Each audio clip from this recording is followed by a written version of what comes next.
బియ్యం కావాలా? ఇందులో బియ్యం ఉన్నాయా? ఇంకెవరు లేరు? భార్య చచ్చిపోయింది.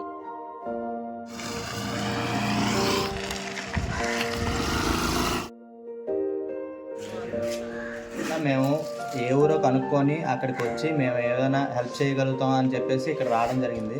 సో ఇక్కడికి వచ్చి చూశాక తాతగారు ఉంటున్న ప్లేస్ ఏంటంటే ఇది ఒక పాలు కేంద్రం.